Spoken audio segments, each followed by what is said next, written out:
Hi, welcome everybody. Our first featured poet is Randall Watson. He is the author of 4 books, which have won or were finalists for many awards. Randall is the editor of The Weight of Edition, an anthology of Texas poetry from Mutabalas Press. His poems have appeared in or are forthcoming in various journals and anthologies, including Chariton Review, Chelsea, Shenandoah, the Georgia Review, Literal, the New Criterion, North American Review, and many others. Please welcome Randall Watson. Thank you, Leila. Thank you, Fran. Hello, everybody, other readers, welcome. So this is from my most recent book, The Geometry of Wishes, came out in 2017. It's called The Divers. Swimming pool, bayou, gulf, only the surface changes. And everything we touch is a surface. Even your body, submerged, is a surfacing. Simply to touch it proves you have risen. Just as I, being touched, become the surface too of something. Just so do we measure the body, call it circumference, travel, though no one really knows what is surrounded there. If you want, you can name it, whatever you wish. Names also are surfacing. There is nothing good or bad in the surface, only in the way we touch it. So reach deep, love, into the wish of that naming, and surface into me. Touch my wrist. Give me your word.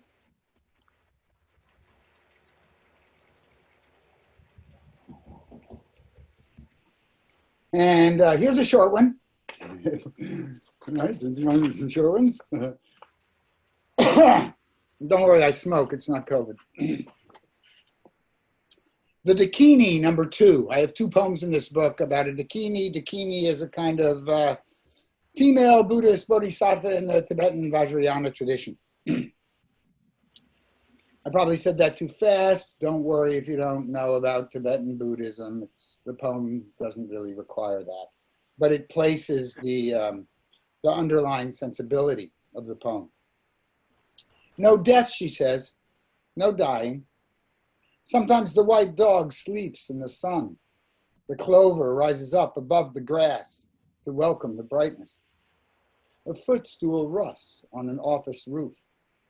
Only what lasts is real, she says, and you can find it. Not in the thing itself, but in the place it comes from. The sky like the roof of a cave the horses cross under. The speckled bird and its circling analogies. The eye as large as everything it sees and the generous and empty mind it rests in. No work but in the watching. No labor but in the letting go. All the beauty between the stillness and the changing.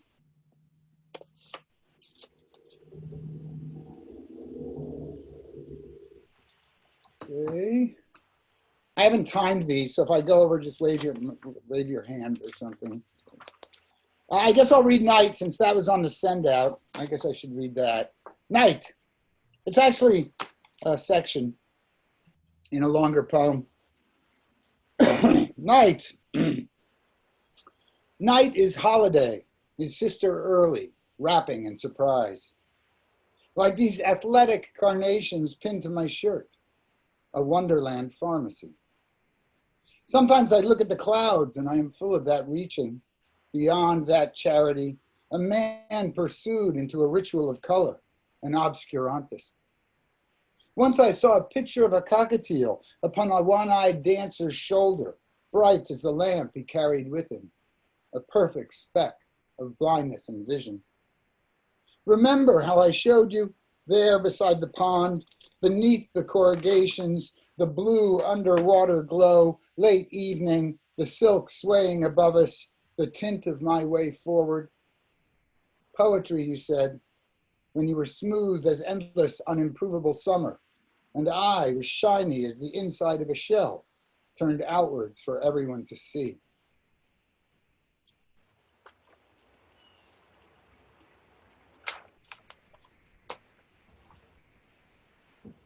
After Boccaccio, as you all know, I'm sure Boccaccio wrote the Decameron.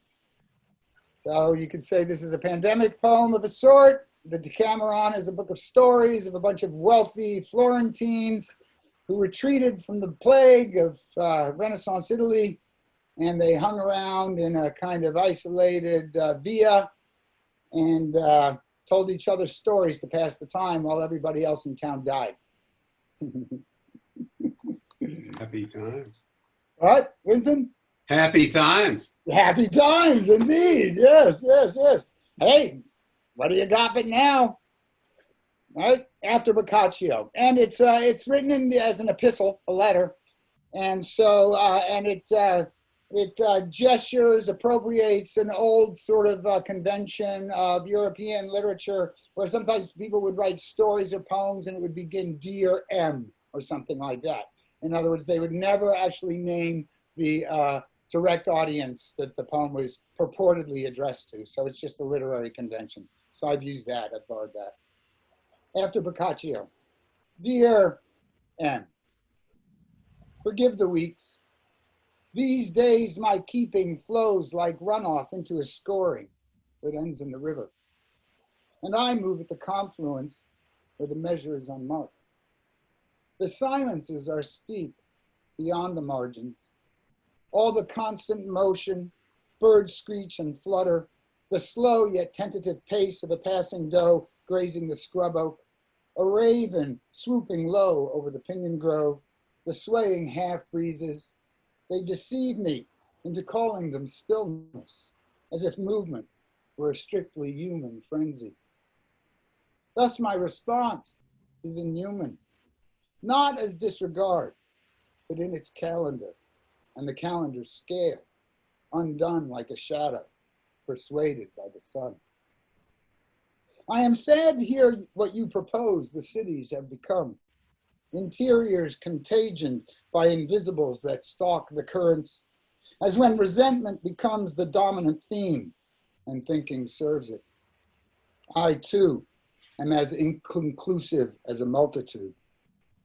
This is why I have come here, too high almost for trees to grow. Sometimes I want to return to that flat country where I was shaken by my love for you, that humid bay, boats rolling, teeming with spoonbills. But memory is dreamlike, as when one turns one's head to breathe while swimming and sees the sky and notes it, the rhythm of its appearance, its breadth, the moving clouds, a gull, the sun momentarily obscured and then emergent. It's so peaceful, yes, a kind of rest within the pattern of our efforts. These days, I spend my hours charming the local wildlife, disappearing into a kind of patience, eliding the inherent specter of my predation, dissolving into a minimum of vacancy and welcome. Birds now feed from my hands, chipmunks, deer approach. The creatures acquire me. You would like it. Chickadees gather outside my door. They perch the banister, scanning the windows for movement, my evidentiary. When I step out, they flutter, hop, lift and turn their heads with a new vigor, flit to a tuft, swoop down to pluck a nut from my hand. I like to think I am divesting my hungers. I understand your concern and your fears. Irresponsible, you might say, even though you know my beginnings. I know the hard times will set even harder, but I am unresolvable. I will not return. The crowds have forgotten themselves, while here among these firsts, whose eyes are never surrogates, well, it's all a delight for me to be their familiar. And you remember, don't you, how delight can spare us? It's like an apothecary. For one brief moment, we are well. Thank you. Thank you, Randy. Thank you, Fred. Hi, had to get unmuted there. Thank you, Randall Watson. That was great. Our next featured poet is Erin Ballou. Erin is the author of 5 books published by Copper Canyon Press. Her books have won several awards and honors. Her new book is Come Hither, Honeycomb. Erin Ballou's poems have appeared in places such as The Best American Poetry, The New Yorker, Poetry, The New York Times, The Atlantic, Tin House, and many other publications. She co-founded VIDA, Women in Literary Arts, with poet Kate Marvin. She currently teaches at the University of Houston's MFA PhD Creative Writing Program and for the Lesley University Low Residency MFA in Cambridge, Massachusetts. Please welcome Erin Ballou. Hi, everyone. Thanks for coming out today.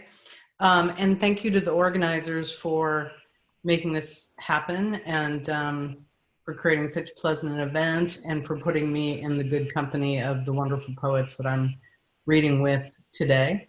Always like good company. I was sort of tickled listening to Randall's beautiful poems. I should say I'm reading from the forthcoming book, Come Hither, Honeycomb, which is out in February. So the book's still fairly new in terms of me reading it. So I'm using you as guinea pigs today. But Randall started with the poem about diving, which really pleased me. I was a competitive springboard diver from the time I was 4 until I was 21 years old. And I'd always wanted to write a poem about like what a central part of my life being a diver had been. So apparently, I hope every poet here today has a diving poem because a theme is emerging. So I will start with a poem that kind of references this called She Returns to the Water. The dive starts on the board, something Steve often said, or rub some dirt in it, princess, when in his lesser inscrutable mood.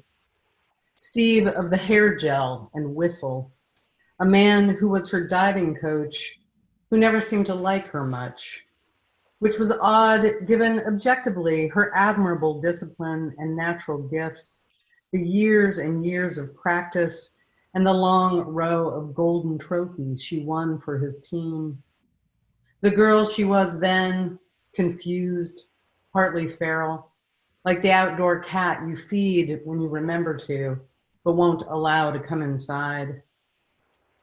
She's thinking of Steve now, many years later, while swimming naked in her wealthy landlord's pool, or grotto to call it properly, an ugly Italian word for something lovely, ringed as it is with red hibiscus, white lights and the mimosa trees draping their blurry pearls along the water's skin. It's 3 a.m., which seemed the safest time for this experiment, in which she's turned her strange and aging body loose. Once a man she loved observed, "You're the kind of woman who feels embarrassed just standing in a room alone." A comment like him, 2 parts ill-spirited and 1 perceptive. But this night she's dropped her robe, come here to be the kind of woman who swims naked without asking for permission, risking a stray neighbor getting the full gander, buoyed by salt water, all the tough and sag of her softened by this moonlight's nearsighted courtesy. Look at her, how this woman is floating while trying to recall the exact last moment of her girlhood, where she was, what she was doing, when she finally learned what she'd been taught, to hate this fleshy sack of boring anecdotes and moles she's lived inside so long, nemesis without a zipper for escape. A pearl is the oyster's autobiography, Fellini said. How clean and weightless the dive returns to the woman now, climbing the high metal ladder, then launching herself. No fear, no notion of self-preservation. The arc of her trajectory pretty as any arrow in Saint Sebastian's side. How keen that girl, and sleek, tumbling more gorgeous than 2 hawks courting in a dead drop.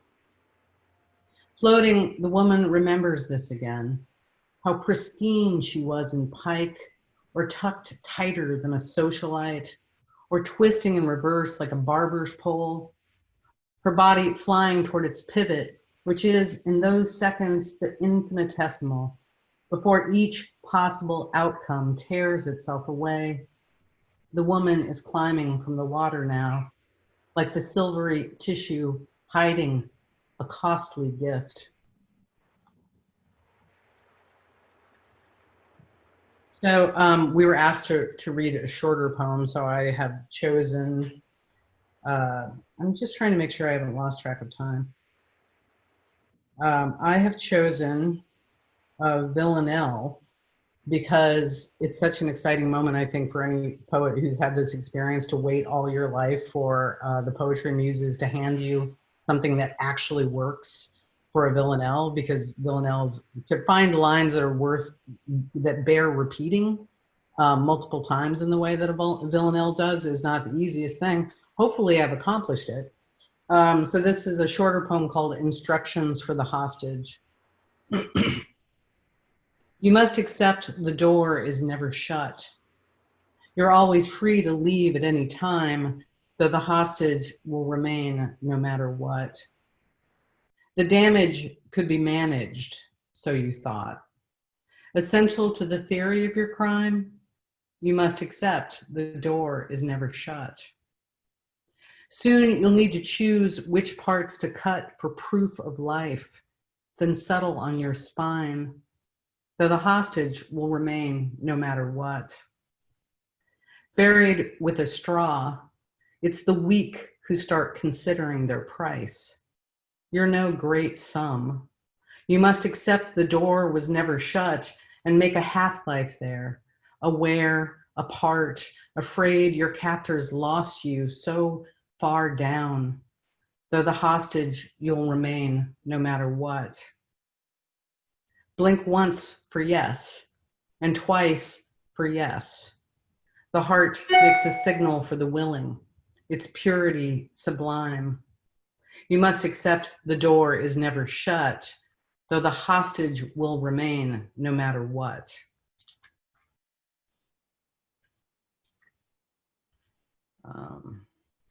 Trying to find a cheerier poem. I can't say this book is full of cheery poems, but I'll do my best. Here's one. This is a poem, you know, I went back to therapy recently, and what I discovered in therapy is I'm about as housebroken as I'm going to get at this point in my life. You know what I'm saying? I just sort of realized, yeah, I'm bored. You know, it's terrible when you go to therapy and realize you're telling your stories and you're actually boring yourself. But the good thing that I got out of it was one of the things a therapist, this recent therapist, who was a great therapist, she was not the problem. But she asked me to describe this feeling of anxiety I was having. And she said, what's the metaphor for that? And I said, it feels like one of the gargoyles from Notre Dame is like sitting on my chest all the time. And so I was sort of intrigued by the idea of this particular gargoyle who seems to be hanging out with me these days. I bet you have your own version of the gargoyle in 2022, possibly. So this is called, pardon me, in which a therapist asks for the gargoyle who sits on my chest. There's a couple references here. One is to the Fenian incursions, which was the Irish rebels in the 19th century, in typical Irish fashion, decided they would steal Canada from Canada and give it to the British. I guess they thought the Canadians wouldn't notice. And the only other reference in here, you know about Cassandra, who in the ancient myth, she knew the future, but she was punished by no one being willing to listen to that. And the other thing is a reference to the glyphs of Rongo Rongo, which are in Easter Island, these mysterious glyphs, and nobody knows over thousands of years who made these glyphs into the wood there. So this is a poem called In Which a Therapist Asks for the Gargoyle Who Sits on My Chest. Better say first, the gargoyle she's requested, I doubt he'll appear. A fragrant character at most, He's so wily and hard to woo. And God knows I'm terrible at therapy. The pushy box of tissues and kindly on the clock neutrality. It's exhausting how the hole's designed to scrub our greasy pan of sorrows to a gleam in which we've actually paid to see ourselves. Caveat emptor? Oh, verily. To talk and talk like this is what our age calls progress, that peculiar human rage for moving forward, like tourists walking off the cliffs while taking selfies. But since I've come to talk, where I'm urged to use my similes, it's apt to say I feel most like a Fenian incursion, the third botched skirmish specifically. God bless the Irish, those poets, for thinking they could hotwire Canada, then sell it to the British. Though this makes perfect sense to me, another unsurprising outcome of an ill-considered plot, conjured awkward in a haystack near a town namesaked for that rebellion's leader, one John O'Neill, a man with such a gift for losing, he finally thought he'd really rather not die trying, and proving therapeutically it's best to recognize your limits. Charged with speaking honestly, I'll confide I think it late for custom order hindsight or rigged stories spat into our mouths when we were only infants by the one bitchy fairy not invited to the party. What patterns there might be emerged Cassandra style, with inner portents left for me to sort, then artfully ignore for half a century. Maybe that's the weight we grown-ups mule. Being untranslated books the book club never votes to read, its measure heavy as the Eastern island glyphs of Rongo Rongo, a mystery bitten into wood by ancient shark's teeth. Maybe it's enough to recognize ourselves unsolvable, half trash, half glitter bomb, dropped along the trench by dying stars. The French say, who can say? And since they basically invented what we know of dread and food and love, this seems a likely place to make like Ginger Rogers, forever waltzing backward down the stairs, partnered with a man who never liked her, that feathered, practiced creature, bleeding in her heels. Her steps not what I'd call the act of any faith, but more a process of elimination, until she finds the bottom, searching for her mark while spinning toward the promised spots of light. Apparently I'm losing my voice in the middle of a reading. That's a pleasant discovery. I think I've got time for one more short one. I'm gonna have to leave early today because I'm spending every single minute of my life doing leading voter turnout for 2 different literary organizations. So, I encourage you to vote, make a voting plan, make sure you know what you're doing, make sure you get out there and vote, and take 75 other people with you. So this will be the poem that I finish with, and I want to thank all of you for being here today and for the organizers inviting me. I think my voice will last a little bit longer. Trying to find this poem, As for the Heart. It must be in the book somewhere. Here it is. I thought this poem was appropriate because it was the last one I wrote in Houston before I hightailed it back to Florida so that I could be with my son during the pandemic. So this takes place at the Macy's in Friendswood, if anybody is keeping track. As for the Heart. I am come to the age of pondering my lastness, buying what seems likely my final winter coat at Macy's, or when a glossy magazine so very blithely asked me to renew. As for my heart, that ever pixelated tweener, how tediously long I've been expected to baby her complaints, unloved, alarmed and stubborn clock, refusing to listen even when the more intrepid tried. Now she mostly mutters to herself, though occasionally there's some clanging, a tinny sound, like the radiator in a Southie triple-decker, fractious as a pair of cowboy boots in a laundromat's dryer. It's always been this joke the old ones know. In such a state of nearly doneness, the world grows sweeter, as if our later days were underscored with music from a nocturne's saddest oboe hidden in the trees. Just yesterday, while standing in the kitchen, my son complained nonstop about his AP Psych class while wolfing warmed up bucatini from a crazed pink china bowl. Shiny, kvetching creature. Even if I could tell him what he doesn't want to know, I wouldn't. But now the pissy storm that spent all afternoon flapping like a dirty sheet has wandered off to spook some other neighborhood. There's one barbed weed pushing up greenly through my scruffy loropetalum, and it falls on me, this little cold rain the day has left. Thank you for having me here. See everybody later. I'll see you at the voting place, okay? Thank you so much for being here. I know your time is tight. A word to everyone. On Zoom, we have a clapping hands or applause button. You might find it either at the top or at the bottom of your screen, depending on what setup you have going on. So let's please give another hand for Erin Ballou. I'm going to hit mine. And of course, you can do claps and snaps on your screen.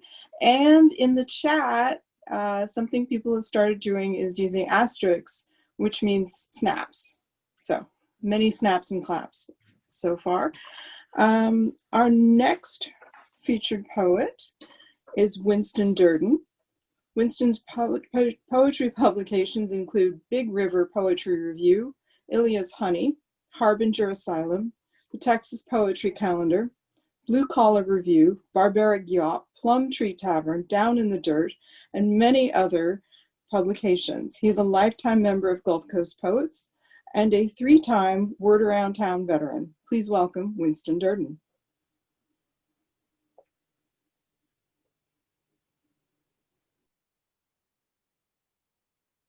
Unmute. There we go. All right. I'm back. Okay. So I don't know if anybody else knows, there's a concept that I referenced at the end of this poem was a musical concept called blood harmony, and I hadn't heard about it until recently, so I mentioned that. It refers to people who are related by blood are supposed to have a tighter, sweeter kind of harmony than other singers, but I guess David Crosby and Graham Nash might have something to say about that. So as poets, we're often encouraged to read other poets and to read books about poetry. And this may be a poem that puts an end to that. It came after a Billy Collins binge and after I read Tony Hoagland's Art of the Voice. It's called Sensational. In Sunday Morning with the Sensational Nightingales, subtle irony, Billy Collins praises gospel group after gospel group.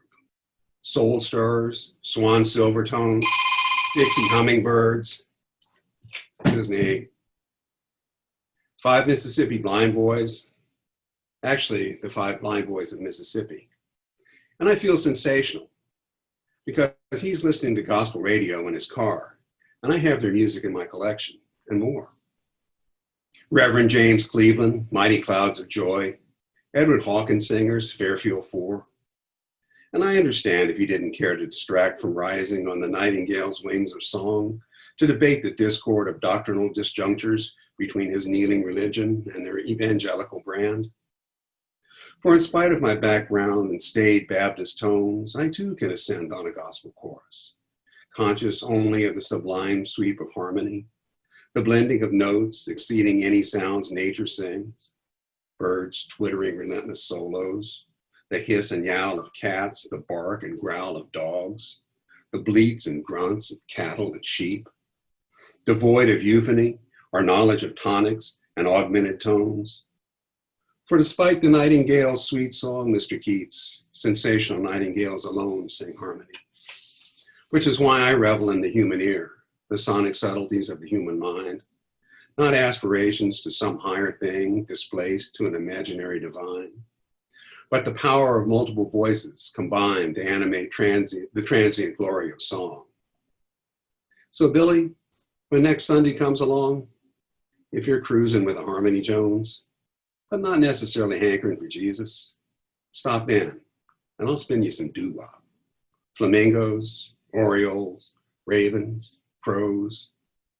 But if there's no harmony without heaven, we could wade into some bluegrass, awash in the blood harmonies of early Bill Monroe, the Stanley Brothers, Delmore Brothers, the Louvens, Del McCurry with his sons and their cousin. That's that one. I put together kind of a musical set for this first go. This one's called Long Play. I was watching a concert video of Willie DeVille in the Lowlands, and this is sort of him and his band. All the guys in the band got gray in their hair. All the guys in the band got killer rhythm. Drums punching holes in the dark to make stars. Bass line mapping stars into constellations. Singers all honey and gravel and smoke, whenever you need, whenever it's needed. Ain't nobody jumping around, guitar player sitting down. A dodgy heart or something like that. Hunched over a first generation Strat. Beat to shit, but goddamn he can make it sing. Lucite slide on a ring finger, tracing those holes in the night, stringing constellations into a cosmos feet believe in. His, the first believers. First to tap the universal rhythm, confirmed in motion down the bar and across the floor. Dead solid beat with subtle variation, teased out pace, lyrical phrasing. No wah-wah, chorus box, fuzz tone, or flanger. Just flexing fingers, flexing strings and fretwork fingers. Pickup lines from a solid body. Head displays horns, worn lopsided, pounded for reverb, shaken for resonation. The bassist is smiling, cool. The drummer sweats steam rising. The singer adds harmonica to purring, growling, pleading, shouting. The band rocked on for hours. Every tune one you'd heard before, but never better. The guitar player finally stood up when the show was over. And then this is the third one in this set. It's called Meters. It's about the Miles Davis album, Sketches of Spain. Sort of a jazz landmark. It's been around for a couple of decades, more than a couple. So this is to Miles Davis, Meters. Miles, the plains haven't changed since you sketched them. Dust devils filigree the breeze, collapse in shivering heat, where rain rarely touches red rock earth. Fluted siroccos ride cushions of tympanic air, lift muezzin ghosts on minarets to arc arrows of song, between stuccoed walls where nights before mosaic halls echoed trumpet triumph to matadors, and penny whistles piped dawn in ancient accents of oud and lute, eluding Andalusian cool, all the while, miles away, mountain haze, a cooler kind of blue, whispered Kilimanjaro. That's my set. Thank you. Our final featured poet is Patricia McMahon. Patricia writes poetry for adults and literature for children. She is the author of 14 books and a graduate of the Center for the Study of Children's Literature. She has worked in publishing and is past president of the Foundation for Children's Books. She is also the founder and director of the Mosswood Retreats. These happen every June in a lovely spot on the coast of Maine. She's a committed traveler and has lived on 4 continents. Please welcome Patricia McMahon.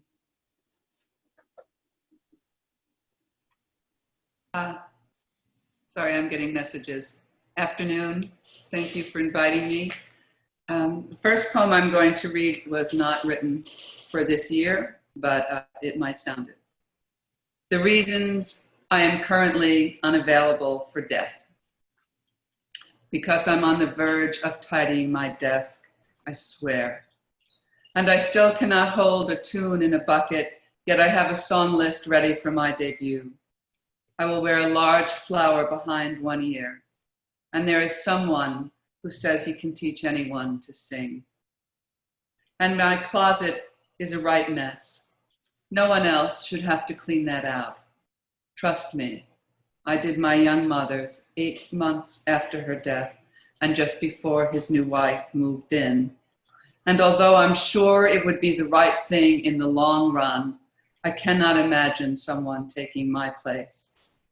And because there's a barely open copy of Finnegan's Wake on the floor, and I still wonder, what was Joyce thinking? Then again, on the plus side, I would get to ask him. If he's there and there's a directory of the dead, if there is a there, who the hell knows? I don't, and I am flat out not ready to find out, because long black hair needs braiding, and the red-haired boy has not yet fallen in love, and the brown dog needs to chase a yellow ball again and again and again, while a blue heron glides low over the prairie, the sight of which means I will have good luck today. I was taught that very young. Who knows? Maybe only my people from Minamore think so, but the belief has made it to me, and I have not passed on all I know to my children. They might put shoes on a table, for God's sake. Then bad luck will sneak in the back door, and no good will ever come of it. Such as their mother could die young before I told them that I sang the same song every night to honor my mother, who left before she told me what she meant, as she clawed my hand on her deathbed, saying over and again, I'm sorry I tried. Because I don't know, have I tried enough? Because this is my life, and I still want it.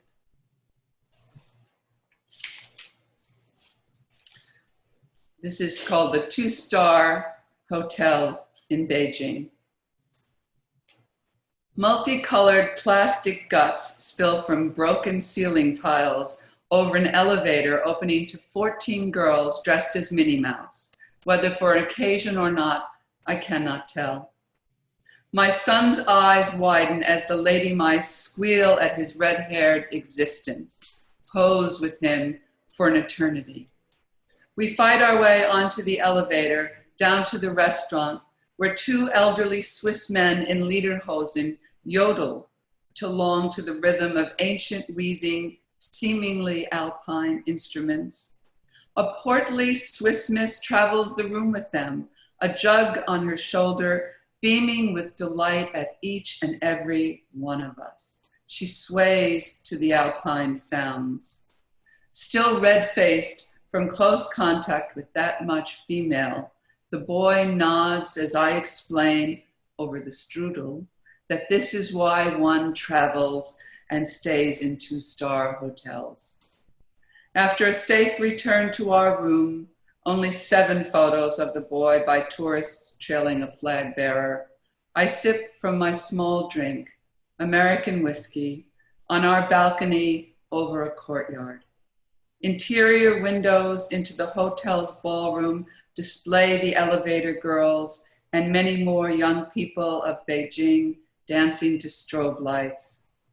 A smell of charcoal floats on the night air. My son sleeps inside after explaining with unnecessary patience the plot, as only he understands it, of a Chinese Western on a small square television. I would film this night if I could, backlit, uplit, up from one small cigarette burning across the way in the dark night. I will not include your entrance when, an hour or so ago, you staggered in to undo this evening's spell. This is my black and white opus, so I choose to edit that scene. The unhappy couple standing too close for no comfort goes on the cutting room floor. Instead, I show a small boy falling crosswise across a bed, 6 cowboys shooting each other on a snowy Asian mountain, Bach music of all things coming up from below, and me out on a chair sipping my bourbon.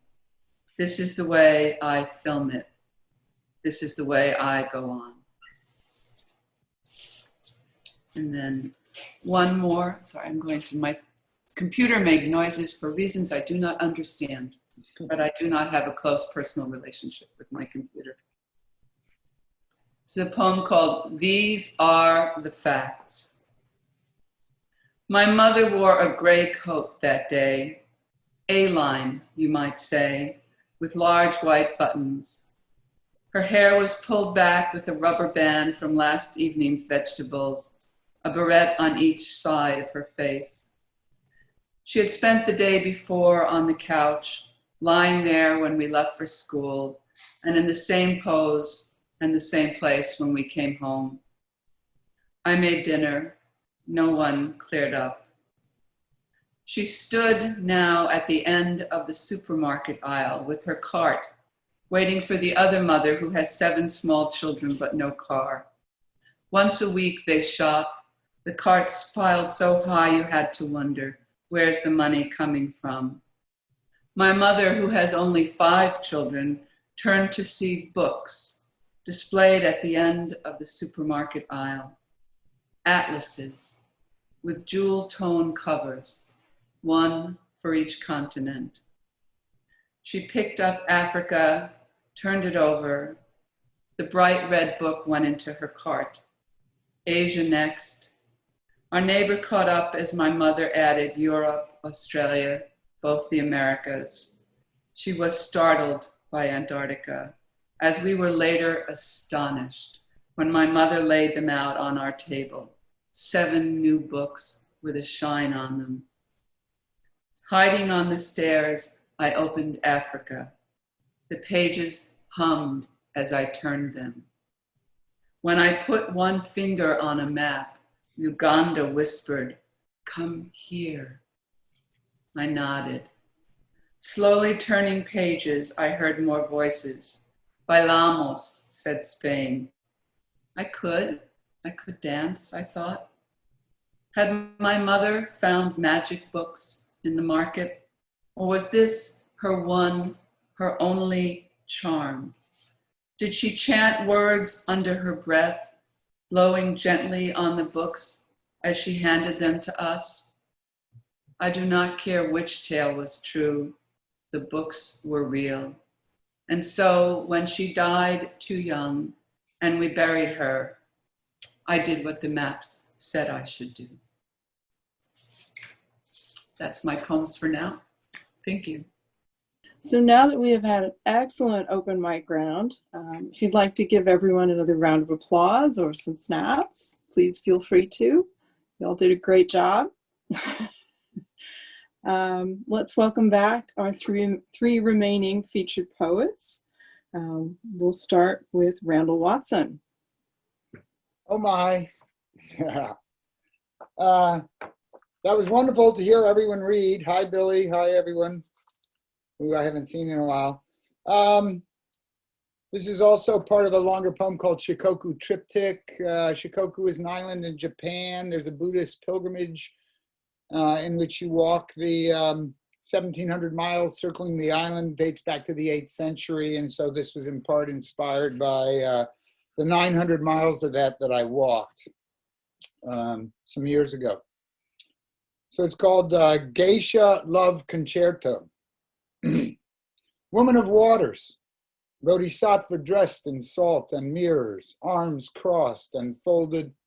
The 1,000 hands of evening greet you, fire sister, groomed by moonlight, a prayer on the soft, wet underside of your upper lip. O daughter of thread, O shelf of jam glasses and plums, widow of bells, of barn swallows, indigo, small-mouthed also. Palace of fishes, youth. Not the drop of water that falls, but the one that is rising, the one that returns the black-eyed praise of roundness, the frill and scallop of the mouth as it sings, low tide open. Praise this brokenness, praise this bead and harp, this coldness, white-haired evening with its mallet and pipe and music, left arm high, the face reflected in the courtyard well that is luck and tomorrow, house of muscle and breath and violin. Give us this day, this polished eye, this hope, this love, straightening our hair at twilight by the glare of red lanterns, the thrill of paper set aflame.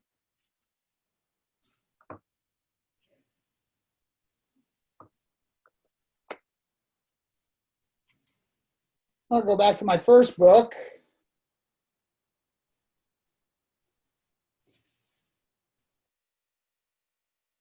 It's called Spirit. Spirit. You've looked for it in the cars suddenly huddled together beneath the gas station's metal awning to escape the hail, in a small lake or pond or any single body of water that is the source of two rivers. Like love, perhaps it is our word for faith without belief, as when a whirlwind staggers towards trailers or tin houses, and the people wake to the drifts of the disembodied throat and its dark burrow, only to call that heart an eye, as if the stillness at the center of its rage were a kind of vision.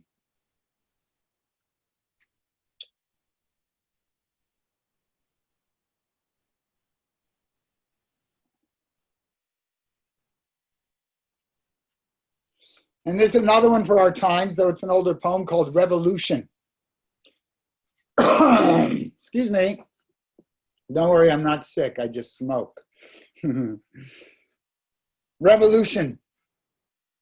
That evening when I was in Austin to see Coco in Le Bourgeois Gentilhomme, and the man next to me was practicing stabbing movements with the long handle of his spoon, and the woman across from me was crying and singing loud to Alanis Morissette, and then bragging about the $6 silver coat she bought at Value Village in Houston. Do you know Houston, she asked, and then crying again until another woman with very large breasts in a black dress with gold embroidery like an expensive sombrero came over to hug her and offer her something to smoke, to burn, to strike at.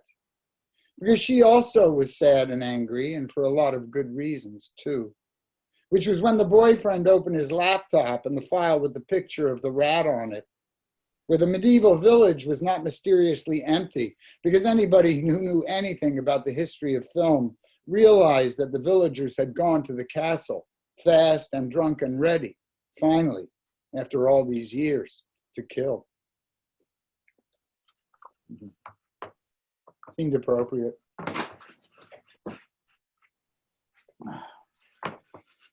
All right, how about this one? Another persona poem called Commission, in which someone is committing, speaking to someone to do a painting for them based on one of their favorite quotes by one of their favorite writers. I don't know if you guys are familiar with Simone Weil, the French philosopher. Wrote things like Gravity and Grace, wrote a wonderful essay on the Iliad. Anyway, a very interesting woman. Has a wonderful little essay called On the Abolition of Political Parties. Anyway. And my favorite quote from, I believe, her book called Waiting for God. She was Jewish and she became Catholic, but she refused through all these letters with one of the French cardinals to convert officially because, well, I don't want to paraphrase her reasoning as it's quite complex and theological, but it's fascinating and it's profound. So, Commission. And the quote is, "The sea does not look less beautiful because we know that ships are sometimes wrecked by it. If you please, portray her surrounded by light. Not the familiar light of devotionals, not light as in the ancient icons of the Annunciation, not at all as in the slender necks of the swans of Ionia, but more like the light in the factory windows of Hamburg in 33, just after the elections, or like the face of a priest, neither self-conscious nor provincial, visiting the modernist boudoir of a rich American come to Brussels in the spring. Render her soul, for she had one. It's kinetic, grave as despair and wonder, light as a blue dress speckled with lilies, via the stylized miniature of a farm girl slaughtering a pig, the landscape, a Frankish pastoral, the pendant dangling from the machinist's throat. Also, include angels beside her, if you would. I know, but I'm sentimental. One wearing a shirt that says Sunoco in red, the other parking its scooter. Each of them curious, playful, bearing bright swords at the borders of her tenderness. I would like to honor her in this way, because she did not turn away from what she saw, and she saw the beauty in what she did not turn from.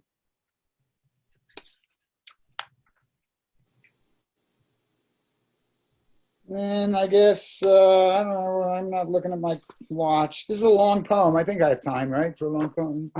Yeah? I don't know if I read this or not. The Field. Anybody know if I read? You guys wouldn't know. Why would you know? The Field. In winter, of course, its limbs are bare as antlers. That's beautiful and sad. But this isn't winter. This is the season of trucks sweeping by, spraying for mosquitoes, white steam like an exotic megaphone hissing from the top-mounted nozzles, then disappearing, voiceless, upon the air. Because of the bordering street, of course, there's detritus. 2 clear glass bottles of Corona huddled in a mound of thistle, slivers of green lime wedged in their rigid throats, a lonely sandal. And of all things, a copy of Antigone, a smudged alphabetical grocery list penned to its back cover, Tampex, tomato, and then a boy's name enclosed in a star. It's quite standard, this field, quite approachable. If you stood there, in that other corner, you can see it all without turning. How the breeze brushes past it without lingering, how the shadows turn slowly, lovingly, grow long and fade, and then reach long again, reversing themselves as if to balance the morning, till sundown comes, and they seep, seamless, into the earth. It's the kind of field you might have loved when you were a child, just an ordinary field of innumerable weeds and grasses, blossoming sedge speckled with rust, dandelions like dreams from an era of lightness. After heavy rains, with predictable birds, robins, jays, sparrows, and starlings, swooping down after the downpour, bobbing like thirsty mechanical seahorses to peck at the softened dirt, whole flocks then rising, like scattered impressions coalescing into a single idea when a car honks or a person passing by shouts or curses. Shouts and curses, imprecations, human voices. These too inhabit the field. Surveyors, peering through their scopes, pause for coffee and a smoke, the spikes of the tripods scoring the field, the large triangles like the intentional symbols of an alien symmetry, blending with bird call and the rasp of flies, the delicate scuttle of beetles, a clash of precisions.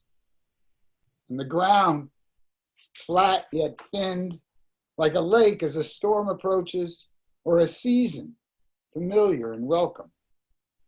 To the north, a street, nameless for now, moderately traveled. To the south, a neighborhood of renovated houses with new garages. And then in one corner, southwest, a dogwood, that old symbol just small enough for a child to climb into, bruised flowers scattered at its base. By August, it's overgrown by new grasses, bold yellow stems tall enough to hide you. Teenagers, it's rumored, coming home from the billiard parlor or the lake, sometimes nest here, whispering when people pass by, drinking cheap wine, their mother's brandy, as delicate and fearful as doves in a thicket of scrub oak, matching the mournful sounds of the swaying birches. There are other trees too, at the borders, obscuring somewhat the houses. Oaks, maples with thin bark, spotted as horses, indolent, calm, bearing the phases of the moon upon their leaves and branches, easy to reach, thick mottled trunks like the maps of continents we have forgotten we've been to. When autumn comes, they cast their leaves to the field like gracious emperors, and the leaves, bright yellow, red, like decals, sometimes grow slick and heavy in the rain, only to wither in the sun, turn crisp and brown and light, and in their stiffened forms scatter to the street and the nearby fences, sometimes deep enough to wade through, deep enough to burn. In winter, you might find it less interesting, though I don't. The grass is crushed and faded, the dirt exposed and paler, a kind of ruin. But even now, before the snows come, it's alive within itself with what remains. There's a vigor in its apparent barrenness, like someone who's been somehow injured, but knows they'll recover, that they'll heal. There's a kind of contentment in its brokenness, a kind of certainty. This is why you could say I love the field, how still it can become, like the memory of a city or a farm from a different century, a lithograph of skaters on a frozen pond, how the snow drifts in runnels, then deepens, grows smoother, unbroken, to balance on the field's dry body, earth and air and water eased in the meeting. But soon the field will encounter a new measure. The grasses will be uprooted. The birds will find a new place to feed and settle. Young men and women will learn to drive, gazing through their windshields as at a video of a dangerous country. Something will replace the field, though I cannot tell you what it will be. I suppose I should mourn the field, but I don't mourn it because I should. I mourn what was not its emptiness. I mourn not just what thrived there, but the way it thrived, how its surfaces obscured its efforts, how utterly available it was to every arrival, how it moved this way by staying. Others, I think, I hope, must also have loved the field. Perhaps a girl from the nearby houses fascinated by minutiae. Perhaps a man or woman recently divorced, hurt by the unexpected pattern of their life. Or just a person walking by who, suddenly, recognized the solar vigor, that cosmic rustle of chickweed and thistle. Mostly, though, I think of the girl, digging with a rusted trowel, sliding the blade into the damp earth to scoop an ant mound up in an unbroken wholeness. I understand the surprise on her face, the terror and the joy, as the ants, in what must be thousands, hordes, emerge from below. Thank you. Thank you. Next up, let's welcome back featured poet Winston Durden. Right. I got 4 poems here, and the first 3 were in the March edition of New Reader magazine. And when I submitted them, there were 2 others with it, and I didn't realize that what I had done, but they put them together in a sequence, and I realized that maybe I should have thought of that first. So this is from a book I'm putting together. It's about a friend of mine who ended up getting a divorce, and he was about 50 and found himself trolling the Google egg. It's called The Perfect Bouquet. I'd like a bloom that says, this is a tentative opening, but hopeful. A stem that says, I don't know how long I can keep this up. Blossoms that say, I'm hypoallergenic, quite safe to be around. Maybe more than a few of those. Ferns and greenery, lush and full. Baby's breath may be presumptuous. No arrangements with thorns. I bleed easily, should the flowers be returned. And please, perhaps for later, an additive for the water that won't let buds decay. And then this is later on in one of his relationships. It's called Breaking Girl. What chaos within sent you to the psychiatric ward again, my little box of horrors? What corrupted love darkens your psyche? Cracked on the inside, bending not your nature? Have I asked you to explain what you're afraid of understanding?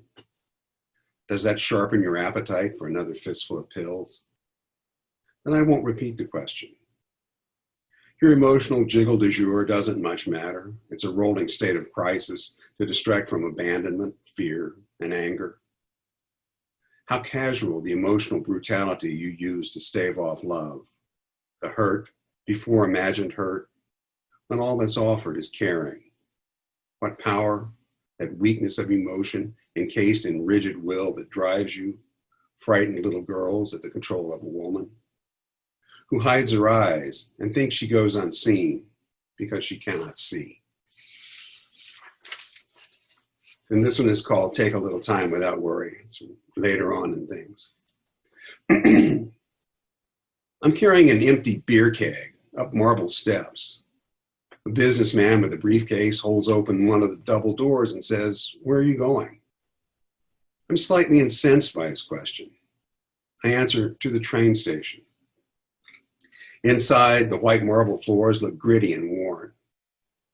I realize I do not have my wallet, that I left the hotel without it, that I don't recall where I was when I last had it, perhaps at a restaurant table. I think, go to the next city, book a hotel room, come back for the wallet. I think, that's stupid. I can't remember the name of the restaurant. I can't remember the name of the hotel. Surely that will come to me. It doesn't. I remember instead 3 empty beer kegs need to be washed out. I then consider a woman who once loved me wants me back. She has multiple identities. I'm not sure where she left me. And this is my last one on this set. This is the first one and the last one here are the shortest of the ones that I have if you want a short one. A little personal manifesto, I suppose. It's called Sparky. Never intending harm, I've done damage following inclination and convenience. It is the mark of my humanity, the brand of our tribe, learning by blundering blind, sorry and blameless, or damnable and in consequence, another atom of confluence and contagion in the swirl, aiming unready for what I might be, firing at will. I never burned any bridges. They ignited with sparks from my heels. Thank you. Thank you. Next up, let's welcome back featured poet Patricia McMahon.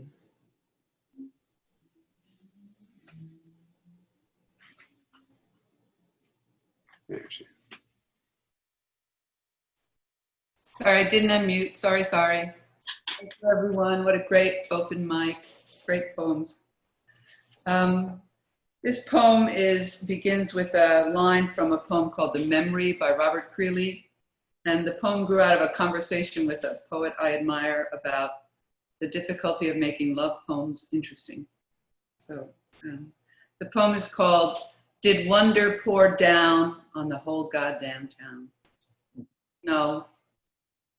That afternoon, the park was full of the all of us, spinning on the tilted turner, kissing in corners. On the broken table in the sparse grass, I stood declaiming glorious nonsense to fellow fools, for I believed it would show the way away from home. Over in a corner, you winked. I turned to say more in another direction. You circled, said, I see you there. I had no idea who was in the mirror, so who were you looking at? I ran hard from these streets where everyone told the wrong story. You seemed to turn up on corners. I sought someone who would declaim sagas in a faded canvas tent, I knew not where or when. You said, beware men who declaim sagas in tents. I wanted a craggy man who sailed far enough away from me to smell the salt all over his body. You said, here's a fishing rod. I tried the man in the van driving round the desert with his Punch and Judy shows. You said no one watches puppets in the desert. You should have said beware the green puppet. You gave me a faded canvas tent. You said I was a show you could watch for years, until on that one night in the old lanes, what I thought was a ballet dancer leaping alone in the misty air under a streetlight was the last flutter of your heart.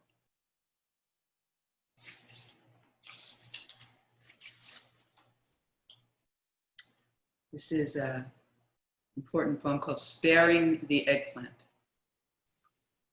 With an eggplant in my hand this morning, I indulge my fantasy that I am a great cook.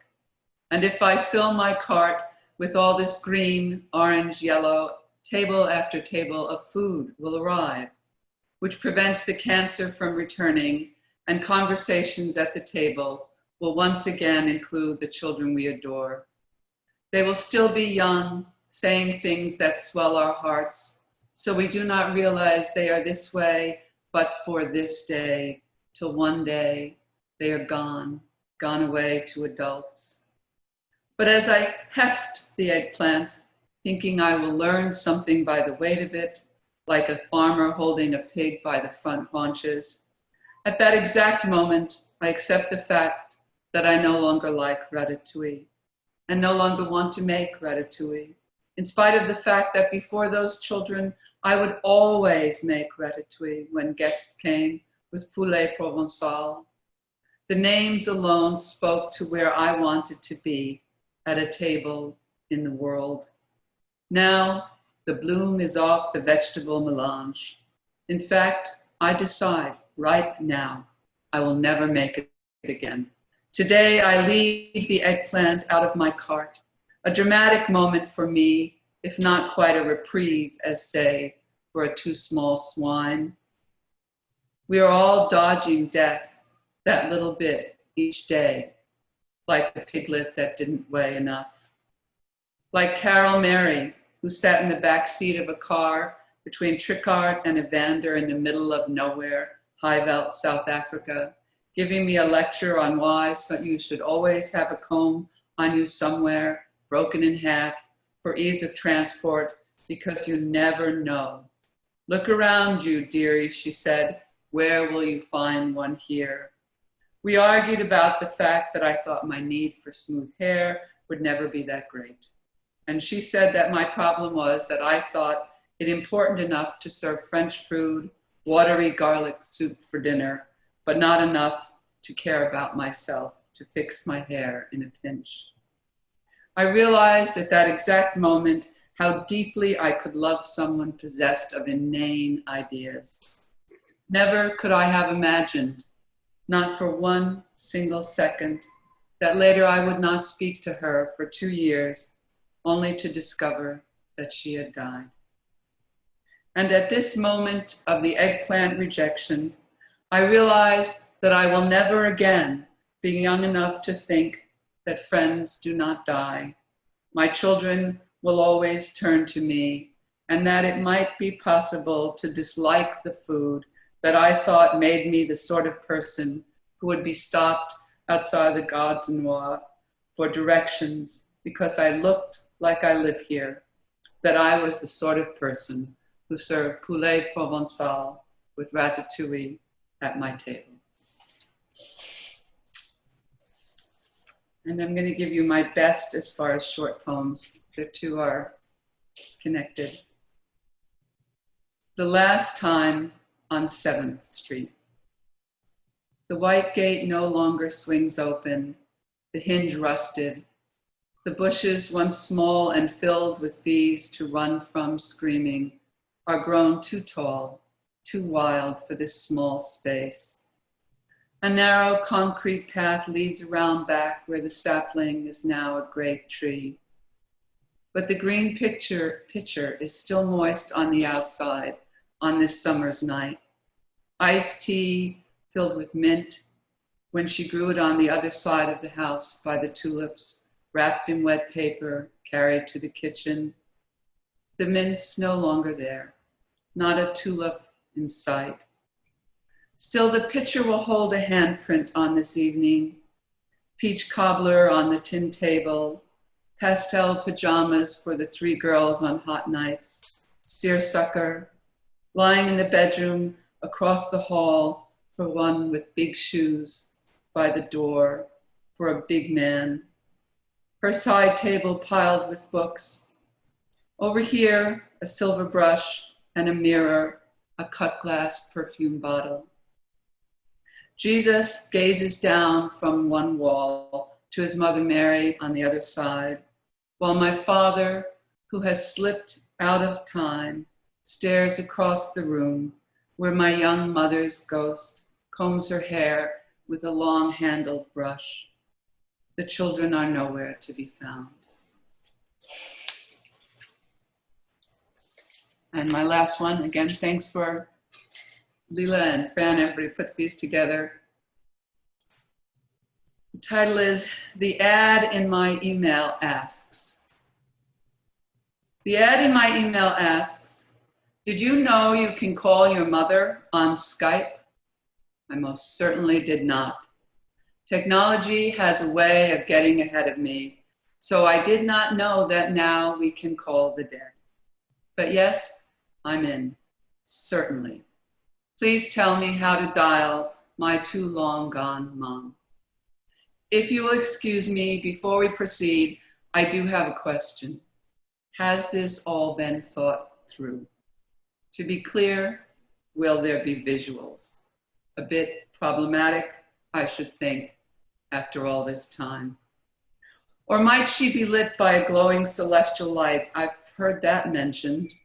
Certain presumptions are involved here, and this is becoming theological. Still, if it is possible, shouldn't one try?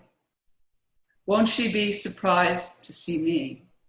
I mean, hell, it's been a while. Will she be expecting this me? Has she been following my progress? Angels watching over me, my Lord, and all that jazz? I'm just not sure I believe in my mother floating along all gossamer. And I have to wonder, will this me disappoint? I am older now than she was when she died. So there's that. My mother is younger than me. Processing. Will we slip back to where we last were? We often did. And then she will surely not like what I am wearing. What does one wear for such an occasion? I don't know. But no matter, I'll give it a go, if only to have the chance to say, even now, after all these years, I would still, every day, wish you had one more day to stay. Thank you so much for listening.